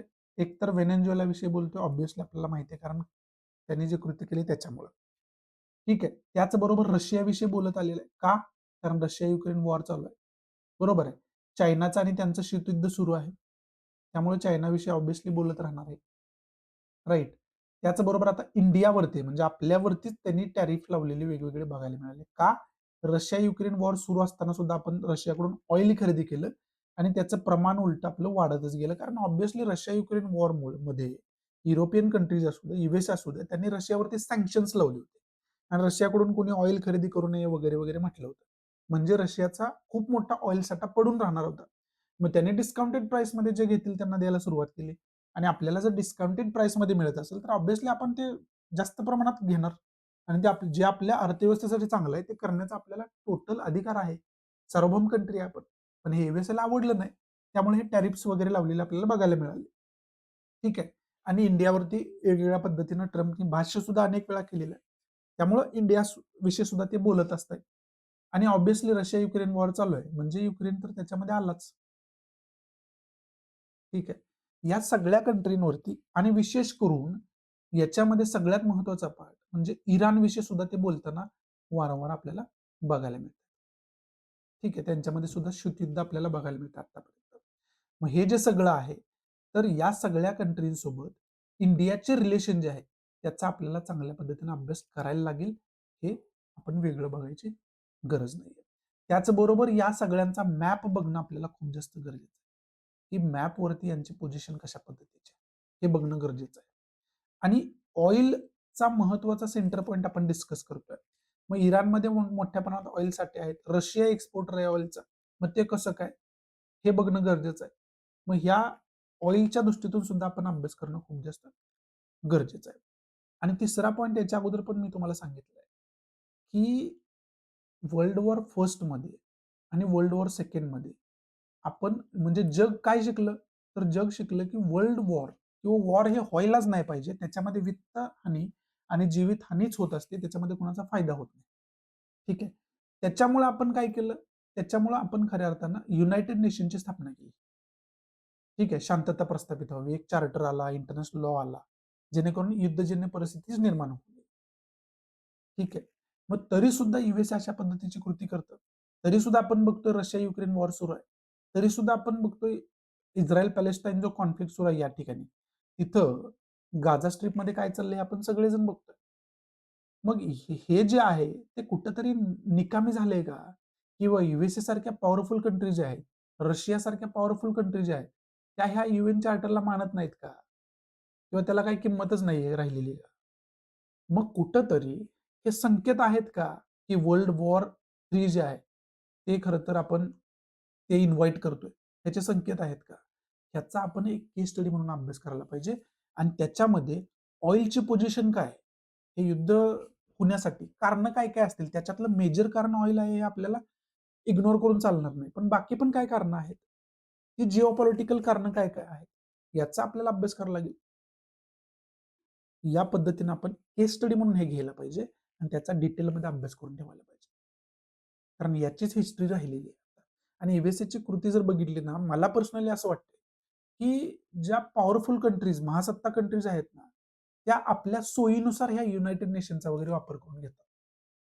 कारण याच्यामध्ये व्हेनेझुएलामध्ये जरी मडुरो हे तिथले डिक्टेटर असतील, त्यांच्यावरती अनेक खऱ्या अर्थानं अ, अ, आरोप वगैरे लागलेले असतील, कॉन्ट्रोव्हर्शियल कितीही ते असू द्या, पण त्यांची एक सार्वभौम कंट्री आहे आणि कुठल्याही कंट्रीचं सार्वभौमत्व मोडीस काढणं हे कुणालाही खरं तर परमिसेबल नाहीये. सार्वभौमत्वाला एकमेकांच्या आपण धोका पोहोचू शकत नाही. जर तसा पोहोचवायला सुरुवात केलं, तर ते इन्व्हिटेशन आहे वर्ल्ड वॉर 3 ला. हे आपण समजून घेणं गरजेचं आहे. आता व्हेनेझुएला सोबत जे झालंय, त्यामुळे ऑब्व्हियसली इराण सोबत त्यांचं शीतयुद्ध सुरू आहे, चायना सोबत हे शीतयुद्ध सुरू आहे. मग या बाकी कंट्री ऑब्व्हियसली प्रिकॉशनरी मेजर्स घेणार. रशिया सारखी कंट्री प्रिकॉशनरी मेजर्स घेणार. मग त्याच्यामध्ये ग्रुपिझम करणं असू द्या, वेपन डेव्हलपमेंट असू द्या, बाकी सगळ्या गोष्टी त्याच्यामध्ये न्यूक्लिअर वेपन डेव्हलपमेंट वगैरे असू द्या, या सगळ्या गोष्टी त्याच्यामध्ये आल्या. म्हणजे हे इन्व्हिटेशन होऊ शकते वर्ल्ड वॉर 3 ला. हे एवढं म्हणजे महत्वाचं आहे आणि एवढं खरं तर कन्सर्न याच्या रिलेटेड घेतले जाते. मग या सगळ्या गोष्टींचा आपल्याला वर्ल्ड वॉर फर्स्ट कशी सुरुवात झाली होती त्याची हिस्ट्री काय? वर्ल्ड वॉर सेकंडची सुरुवात कशी झाली होती त्याची हिस्ट्री काय? हे सगळं समजून घेतलं की आपल्याला समजेल की आता जी सिच्युएशन चालू आहे, ते नेमकं कशाचं इन्व्हिटेशन आहे? याच्यातून काय पुढे घडण्याची शक्यता आहे? हे आपल्याला चांगल्या पद्धतीने समजू शकते. त्यामुळं त्या सगळ्या गोष्टींचा आपल्याला चांगल्या पद्धतीने अभ्यास करावा लागेल आणि तो अभ्यास आपण करून ठेवायला पाहिजे. आणि या सगळ्या गोष्टींमध्ये इंडियाची पोझिशन खूप महत्वाची आहे. ठीक आहे. आता जगभरामध्ये खूप महत्त्वाच्या गोष्टी घडतायत. एकतर आता USA व्हेनेझुएला सिच्युएशन आपण बघितली. त्याच्यामध्ये इंडियाची पोझिशन काय? रशिया युक्रेन वॉर आपण बघतोय. रशियासोबत आपले खूप चांगले संबंध आहेत. याच्यामध्ये इंडियाची पोझिशन काय? रशिया युक्रेन वॉरमध्ये हे आपल्याला माहिती असायला पाहिजे. इस्रायल पॅलेस्टाईन कॉन्फ्लिक्ट जो आहे, तो इस्रायल पॅलेस्टाईन कॉन्फ्लिक्टमध्ये याच्यामध्ये इंडियाची पोझिशन काय? इस्रायल सोबत आपले खूप चांगले संबंध आहेत. हे आपल्याला माहिती असणं खूप जास्त गरजेचं आहे. त्या दृष्टीतून सुद्धा हा जो मुद्दा आहे, तो आपल्यासाठी महत्त्वाचा आहे. म्हणजे टोटल जे ग्लोबल पॉलिटिक्स आहे, ते चांगल्या पद्धतीने आता समजून घ्यायची वेळ आलेली आहे. असं म्हणलं तरी काय वावगं ठरणार नाही. आणि ते आपण चांगल्या पद्धतीने समजून घ्यायला पाहिजे. पुढची न्यूज आहे, ती विशेष करून एक फिल्म आहे, जननायकन. ते फिल्मला सेन्सर बोर्ड जे आहे, ते खऱ्या अर्थानं फिल्म सर्टिफिकेट वगैरे ते इश्यू केलं जात नाही. अशा पद्धतीचा खऱ्या अर्थानं ही न्यूज आहे. परंतु याच्यातून मला तुम्हाला वेगळी गोष्ट समजावून सांगायची आहे. याच्या अगोदर UPSCला एक एस्से विचारला होता. त्या एस्सेचा गर्भित अर्थ असा होता, की सिनेमा हे समाजाचं प्रतिबिंब आहे, की समाज हा सिनेमाचं प्रतिबिंब आहे. म्हणजे याचं जर आपण एक्झॅक्ट समजून घेत झालं, तर त्या एस्सेमध्ये असं विचारलं होतं, की सिनेमा येतात त्याप्रमाणे समाज बदलत जातो. सिनेमातल्या ज्या काही घटना आहेत त्या बघून, की मग समाजामध्ये जे काही घडतंय त्याच्यानुसार सिनेमा बनतात. असं त्याच्यामध्ये कुठेतरी आपल्याला समजावून सांगायचं होतं, त्याच्यावरती भाष्य करायचं होतं. तशा पद्धतीचा एसे आला होता. मग त्याच्यावरती एकदा तुम्ही लिहून बघायला पाहिजे. कारण आता तो OTT प्लॅटफॉर्म वगैरे आलेले आहेत आणि OTT प्लॅटफॉर्ममध्ये बऱ्यापैकी जो डार्क कंटेंट आहे, लँग्वेज आहे, ती आपल्याला बघायला मिळते. आणि त्याच्यामध्ये खरं तर न्यूड ट्रुथ ज्याला आपण म्हणतो, की एकदम सत्य जे आहे, ते खरं खरं तर दाखवण्याचा प्रयत्न केला जातो. अशा अनेक एडिटोरियल आपण याच्या अगोदर पण डिस्कस केले. अनेक वेळा न्यूजपेपरमध्ये तो मुद्दा डिस्कस केलेला आहे, की जेवढं OTT हे खरं तर सेन्सॉर फ्री आहे, तेवढं खरं तर थिएटरमध्ये येणारे मूव्ही असू द्या, एखाद्या चॅनलवर येणारे सीरीज असू द्या, त्या तेवढ्या फ्री नाहीत. त्यामुळे त्यांना जे ट्रूथ आहे, ते दाखवण्यासाठी खूप लिमिटेशन्स आहेत. परंतु ते OTTवरती ते लिमिटेशन कमी केलेले आपल्याला बघायला मिळाले. त्याच्यानंतर ते लिमिटेशन परत वाढलेले आपल्याला बघायला मिळाले. परंतु तरी सुद्धा OTTवरती जे एक्सप्रेस केलं जातं वेगवेगळ्या सीरीजच्या माध्यमातून, वेगवेगळ्या मूव्हीजच्या माध्यमातून, ते खरं तर एखाद्या चॅनलवरती किंवा थिएटरमध्ये बघायला मिळत नाही. हे सुद्धा एक सत्य आहे. त्यामुळे या खरं तर आत्ताच्या कॉन्टेक्स्टमध्ये हा जो मुद्दा आहे, तो आपण लिहून बघायला पाहिजे. तो आपण अभ्यास करून बघायला पाहिजे. त्या दृष्टीतून हे महत्त्वाचं आणि याच्यामध्ये मग सेंट्रल बोर्ड ऑफ फिल्म सर्टिफिकेशनचा उल्लेख आलाय. मग हे प्रिलियमच्या माध्यमातून महत्त्वाचं होऊ शकतंय. बेसिक इन्फॉर्मेशन याची काढून ठेवा. बाकी याच्यामधून घेण्यासारखं असं काही नाहीये. हा मुद्दा तुम्हाला मला सांगायचा होता म्हणून ही न्यूज घेतली. पुढची न्यूज आहे ती Apple विषयी आहे. Apple म्हणजे फळ, त्याच्याविषयी मी बोलतोय. आता काश्मीरमध्ये, हिमाचल प्रदेशमध्ये बऱ्यापैकी आपण ॲपलची शेती आपल्याला बघायला मिळते. कारण तिथलं एन्व्हायर्नमेंट तशा पद्धतीचं आहे. पण आता आपण न्यूझीलंड सोबत फ्री ट्रेड एग्रीमेंट केलेलं आहे. ठीक आहे. आणि न्यूझीलंडमध्ये सुद्धा खूप मोठ्या प्रमाणात ॲपलची शेती होती होत म्हणजे होते युज्युअली. कारण त्यात पूर्ण देशाचंच वातावरण तसं आहे. जसं आपलं इथलं काश्मीर आणि हिमाचल प्रदेशचं वातावरण आपण बघितलं. आता फ्री ट्रेड अग्रीमेंटचा आपण अभ्यास केला याच्या अगोदर. फ्री ट्रेड अग्रीमेंट म्हणजे काय? बऱ्याच वस्तू आणि सेवा आपण इम्पोर्ट एक्सपोर्ट करू शकतो ड्युटी फ्री, टॅरिफ फ्री किंवा खूप कमीमध्ये. मग येणाऱ्या काळामध्ये होऊ शकते न्यूझीलंडवरून इम्पोर्ट केलेले जे ॲपल्स आहेत, ते खूप कमी दरात मिळतील. त्याच्यामुळं कुठंतरी काश्मीर आणि हिमाचल प्रदेशमध्ये ॲपलचे शेतकरी जे आहेत, त्यांच्यामध्ये भीतीचं वातावरण आपल्याला बघायला मिळतं. ही खरं तर ही न्यूज आहे. तो एक परिणाम आहे. याच्या अगोदर मी तुम्हाला सांगितलं पण होतं, की फ्री ट्रेड अग्रीमेंटचे काही निगेटिव्ह पॉइंट सुद्धा असतात. त्यातला एक निगेटिव्ह पॉइंट हा आहे, तो तुम्ही नोट डाउन करून घ्यायला पाहिजे. बाकी न्यूझीलंड, इंडियाचा जो काही फ्री ट्रेड अग्रीमेंट आहे, ही संकल्पना पण अभ्यास करायची. कोणकोणत्या देशांसोबत आपले फ्री ट्रेड अग्रीमेंट आहेत, कोणत्या मेजर वस्तू आहेत, सेवा आहेत, ज्या आपण इम्पोर्ट एक्सपोर्ट त्या देशांसोबत करतो. या सगळ्या गोष्टींचा आपल्याला अभ्यास करून ठेवायचा आहे. हे ऑलरेडी तुम्हाला मी सांगितलेलं आहे. पुढची न्यूज आहे ती सबरीमाला टेम्पल्स रिलेटेड आहे. तिथं जो फेस्टिवल एक साजरा केला जातो, त्याचं नाव आहे मकर विल्लक्कू फेस्टिवल. हे मकर विल्लक्कू फेस्टिवल्स काय आहे? त्याचा अभ्यास करून ठेवा. हे प्रिलियमसाठी अशा गोष्टी आर्ट अँड कल्चरच्या माध्यमातून महत्त्वाच्या असतात. ते प्रिलियमच्या दृष्टीतून त्याचा आपण अभ्यास करून ठेवायला पाहिजे. आणि साबरीमाला टेम्पलचा पण तुम्हाला सांगितलं होतं. ते अभ्यास करून ठेवा. त्याची जी मंदिर रचना आहे ती कुठल्या प्रकारामध्ये येते. परत तुम्ही आर्ट अँड कल्चरमध्येच जाता. ठीक आहे. आणि हे साबरीमाला टेम्पलचाच अभ्यास आपल्याला का करायचा? इथं काही गोल्ड चोरी पण झाली होती. त्याच्यामुळे हे टेम्पल खूप जास्त न्यूजमध्ये. आणि बऱ्याच कारणामुळे साबरीमाला टेम्पल न्यूजमध्ये कायम असतं. त्यामुळे एकदाच त्याचा अभ्यास करून ठेवणं, ते कधीपासूनचं आहे, त्याचे मंदिर जे बांधलेलं आहे, ते बांधकाम कला कोणती आहे, गोथिक वगैरे त्याच्यामध्ये तुम्हाला जावं लागेल.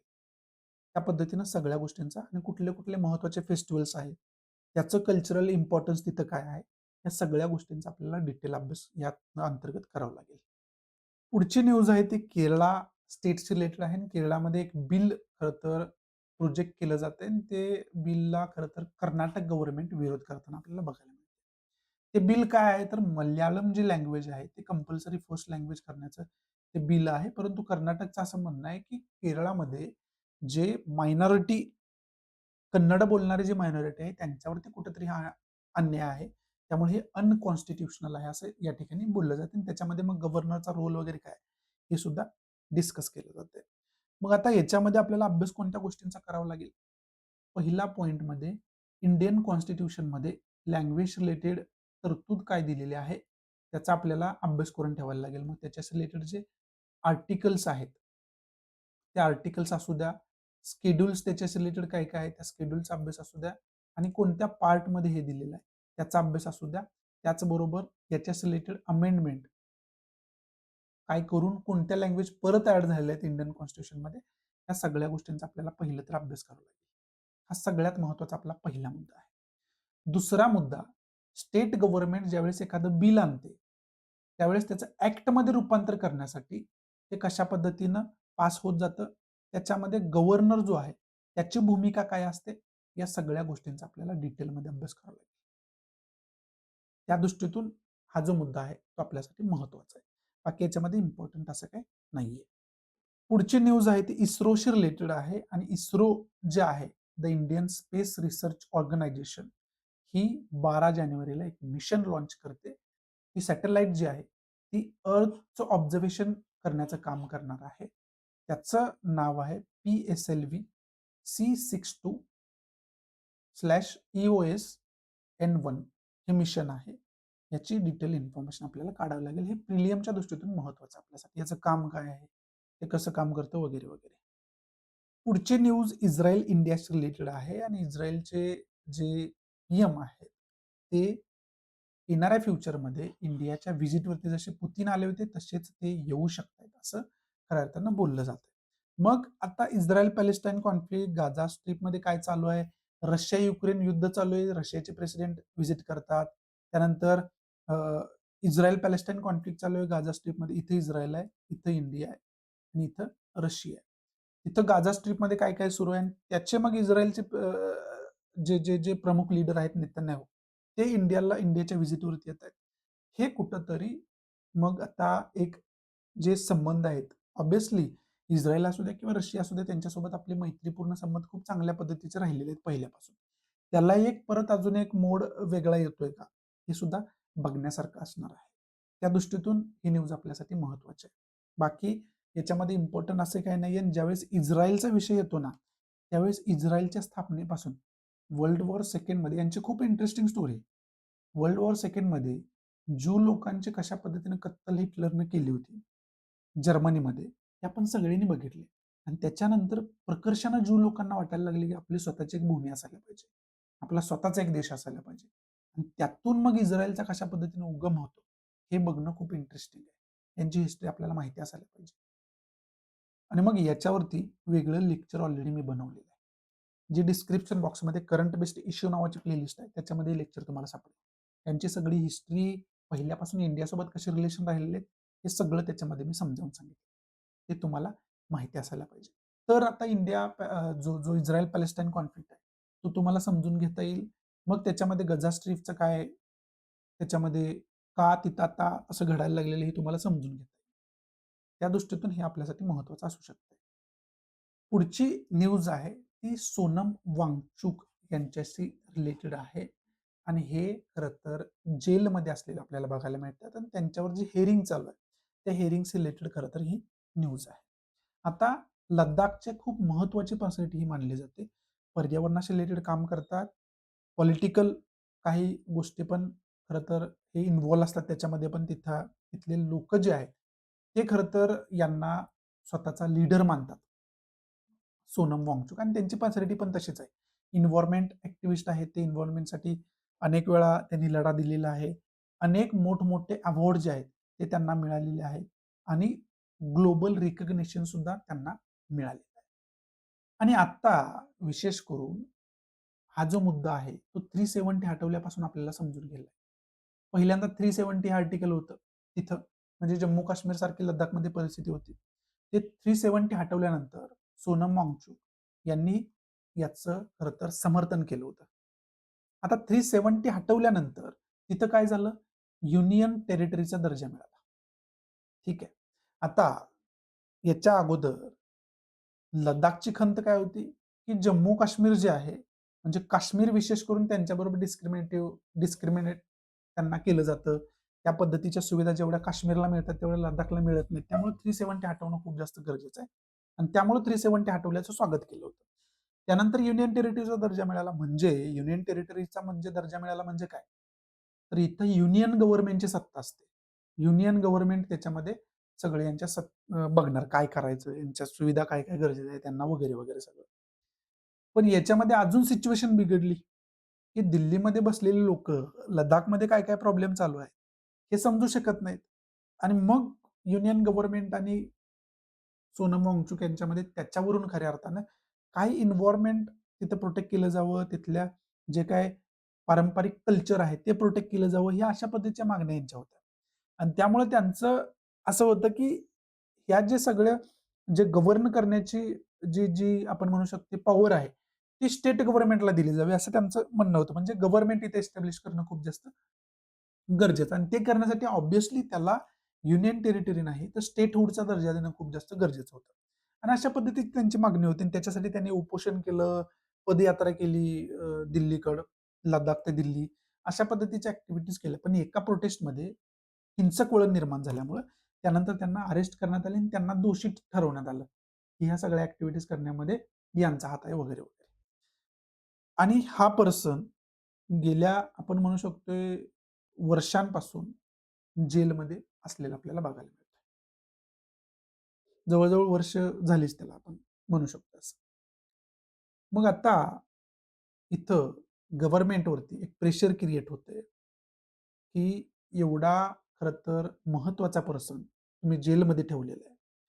मोठमोठे रेपिस्ट असतात, टेररिस्ट असतात. ते खऱ्या अर्थानं बेलवरती बाहेर येतात वगैरे, वगैरे. पण या पर्सनला तुम्ही कुठल्या खरं तर गुन्ह्याखाली आत ठेवलंय आणि एवढे या पर्सननं काय गुन्हा केला? अशा पद्धतीचे प्रश्न गव्हर्नमेंटवरती वगैरे लोकं उचलताना बघायला मिळतात आणि त्यांची सुप्रीम कोर्टामध्ये आता केस चालू आहे. त्यामुळे हे खरं तर न्यूजमध्ये असलेलं आपल्याला बघायला मिळतं. मग आपल्याला या केसमध्ये अभ्यास कोणत्या गोष्टींचा करून ठेवायचा आहे? एक तर पहिला पॉइंट तुम्हाला आर्टिकल जे 370 आहे, त्या आर्टिकल 370 चा अभ्यास चांगल्या पद्धतीने करून ठेवायला लागेल. दुसरं युनियन टेरिटरीचा दर्जा मिळतो म्हणजे नेमकं काय होतं? इंडियन कॉन्स्टिट्यूशन मध्ये काय तरतूद आहे? तिसरा नॉर्मल स्टेटहुड जे असते, नॉर्मल स्टेट जे आहे ते आणि युनियन टेरिटरी याच्यामध्ये डिफरन्स काय आहे? हे तुम्हाला इंडियन कॉन्स्टिट्यूशन मध्ये याची जी काही तरतूद आहे त्याचा अभ्यास केल्यानंतर तुम्हाला चांगल्या पद्धतीनं लक्षात येईल. मग त्याचा आपण चांगल्या पद्धतीनं अभ्यास करून ठेवायला पाहिजे. आणि मग ऑब्व्हियसली याच्याशी रिलेटेड महत्त्वाच्या अमेंडमेंट काय काय आहेत, महत्त्वाच्या खरं तर शेड्यूल कोणकोणते आहेत, महत्त्वाचे आर्टिकल्स कुठले कुठले आहेत, या सगळ्या गोष्टींचा आपल्याला चांगल्या पद्धतीनं अभ्यास करावा लागेल आणि तो अभ्यास आपण चांगल्या पद्धतीनं करून ठेवायला पाहिजे. त्या दृष्टीतून ही जी न्यूज आहे ती आपल्यासाठी खूप जास्त महत्त्वाची आहे. पुढचा एक मुद्दा खूप वेळा न्यूजमध्ये पण डिस्कस केला गेलाय आणि आर्टिकलमध्ये पण डिस्कस केलाय. तो एक कॉन्सेप्ट आहे पेट्रो डॉलर्स म्हणून. आता पेट्रो डॉलर्स कशाला म्हणतात? आता जगभरामध्ये ही खूप आश्चर्य म्हणजे डॉलर एवढा स्ट्रॉंग का आहे? याचं एक सगळ्यात मोठं रिझन हे पण आहे, की जगभरामध्ये जे पण ऑइल इम्पोर्ट एक्सपोर्ट होतं ना, तो जो व्यवहार होतो तो बऱ्यापैकी डॉलर्समध्ये होतो. म्हणजे फॉर एक्झाम्पल समजा इंडियानं व्हेनेझुएलाकडून ऑइल खरेदी केलं, तर त्याचं जे पेमेंट होईल ते डॉलरमध्ये होईल. म्हणजे हे खऱ्या अर्थानं ऑब्व्हियसली डॉलर डॉलर त्याच्यामुळे स्ट्राँग होतोय आणि त्या पद्धतीला, त्या कॉन्सेप्टला आपण पेट्रो डॉलर्स असं म्हणतो. आता या गोष्टीला व्हेनेझुएलानं सुद्धा विरोध केला होता. व्हेनेझुएलानं स्वतःच्या कंट्रीमध्ये व्यवहार स्वतःच्या करन्सीमध्ये व्यवहार करायचं ठरवलं होतं. आणि ज्या वेळेस असं होतं ना, त्यावेळेस यूएसए चिडतो आणि जशी व्हेनेझुएलावर कारवाई केली होती, तशा पद्धतीची कारवाई करायचा ट्राय करतो. इराणनं सुद्धा तशा पद्धतीचं ॲक्शन घेतलेली आहे. इराकनं सद्दाम हुसेननं सुद्धा तशा पद्धतीचं डिस्कशन केलं होतं. त्यानंतर काय झालं आपण बघितलं होतं. त्यामुळे ही पेट्रो डॉलर संकल्पना आपल्याला माहिती असायला पाहिजे. त्यामुळे तुम्हाला हे खऱ्या अर्थानं मी समजावून सांगायचा प्रयत्न केलाय. बाकी याच्यामध्ये असं काही इम्पॉर्टंट नाहीये. पण पेट्रो डॉलर हे माहिती असायला पाहिजे हे काय आहे? या ठिकाणी खरं तर आजचा द हिंदू जो आहे, तो मी समाप्त करतोय. ज्या विद्यार्थ्यांना आन्सर रायटिंग करायचे आहे, त्या विद्यार्थ्यांसाठी ओपन आणि फ्री प्लॅटफॉर्म आहे टेलिग्राम चॅनल आपला. डिस्क्रिप्शन बॉक्समध्ये आन्सर रायटिंग चॅनलची लिंक दिलेली आहे. तो जॉइन करून आन्सर रायटिंग सुरू करू शकताय. जे आपण द हिंदूमध्ये डिस्कस करतोय. तेच तिथं त्याच्यावरती आधारितच तिथं क्वेश्चन मी पोस्ट करत असतोय. त्याच्यावरती तुम्ही लिहून पीडीएफ फॉर्ममध्ये मला पाठवू शकता. त्याच्यावरती मी स्वतः तुम्हाला फीडबॅक देतोय. सो या ठिकाणी तुमची रजा घेतो. आवडत असेल तर प्लीज लाईक करा. नसेल तर डिसलाईक करा. डिसलाईक का केलं? हे कमेंट बॉक्समध्ये नक्की सांगा, जेणेकरून तुमच्या इन्स्ट्रक्शननुसार त्याच्यामध्ये मी इम्प्रोव्हायझेशन करू शकेन. आणि प्लीज जास्तीत जास्त विद्यार्थ्यांना शेअर करा. तुम्ही शेअर केलं तरच मी त्यांच्यापर्यंत पोहोचू शकतो. त्यामुळे प्लीज जास्तीत जास्त विद्यार्थ्यांना शेअर करा. सो या ठिकाणी तुमची रजा घेतो. भेटू आपण अशाच इंटरेस्टिंग नवनवीन लेक्चरमध्ये. तोपर्यंत thanks for watching. Goodbye. Take care. जय हिंद.